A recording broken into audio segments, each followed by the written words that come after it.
When we talk about creation, we have to remember something. We need the world much more than the world needs us. One of my particular personal interests is, and now it gets really nerdy, is the SETI program. SETI stands for Search for Extraterrestrial Intelligence, and that is a California-based, and how could it be based anywhere else in the world? A California-based science institute that is dedicated to get ET on the phone. They listen to the stars with radio telescopes.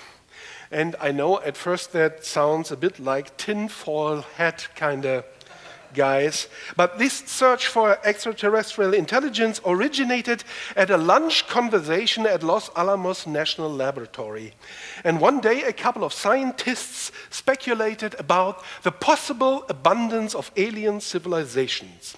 And at that lunch, the Hungarian physicist Enrico Fermi famously asked, if one assumes that the galaxy is teeming with alien civilizations, where the heck is everybody? Why can't we see, hear, or detect them? And this question became famous as a Fermi paradox, and it led in 1961 to the Drake equation. And that is an attempt to estimate the number of alien civilizations in the universe. It takes into account how many stars there are in the universe, how many of those stars have planets, how many planets develop life, how many develop intelligent life, how many produce civilizations. And now it really gets interesting. How high is the rate of civilizations that do not self-destruct, either through war or through destroying the ecosystems in which they live? And as interesting as all the other factors may be, this seems to be the one with the most impact on our lives. Maybe the fraction of civilizations that survive long enough to be detected is high, because civilizations generally are capable of avoiding self-destruction. But maybe we don't get ET on the line because civilizations are just the flesh in time, and the technology that they develop consumes them in an instant.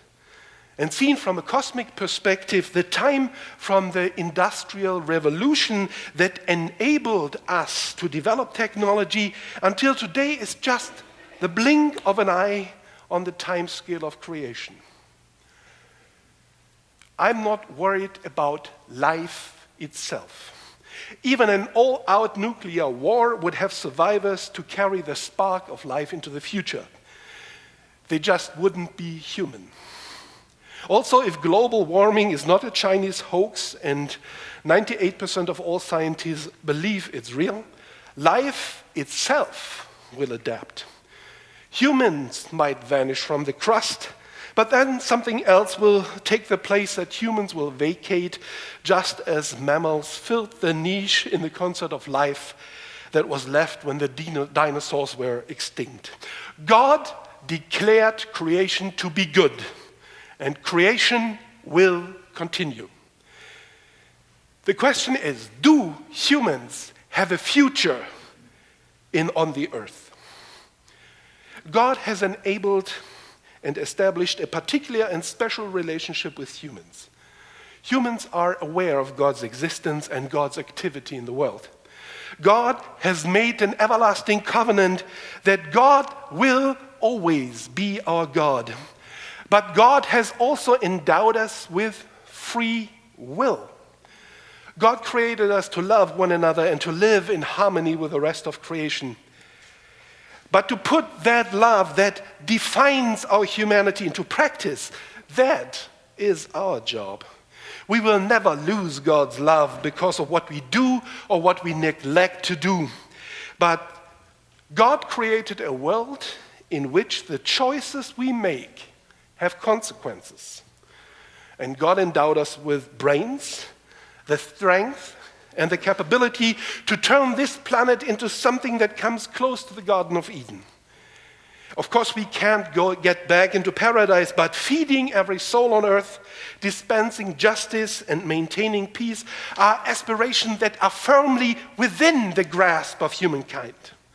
They are questions of political will alone.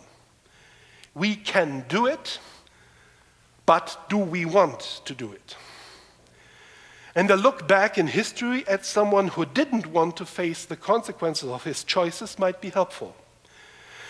Contrary to the popular sentiment, the French aristocracy saw it coming.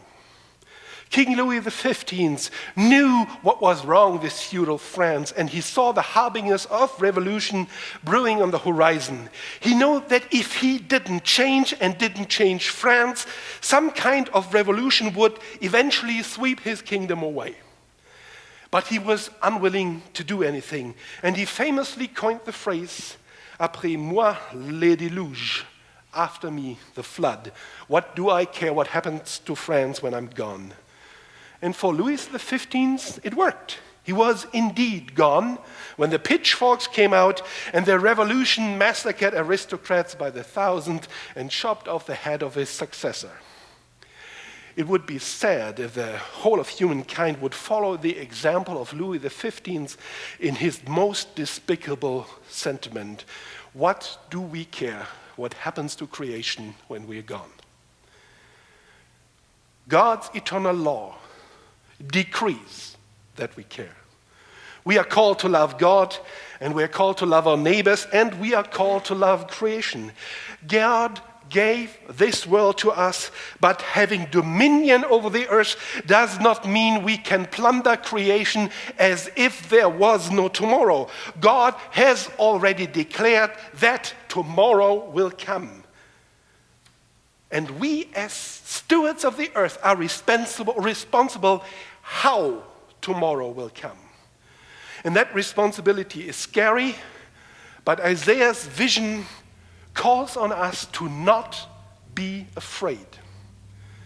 Strengthen the weak hands, he writes, and make firm the feeble knees. Say to those who are of a fearful heart, be strong. Do not fear. We can trust in God's creative plan because God created humanity to be resilient, capable, and creative. We know all that we need to know, and we have all the tools we need.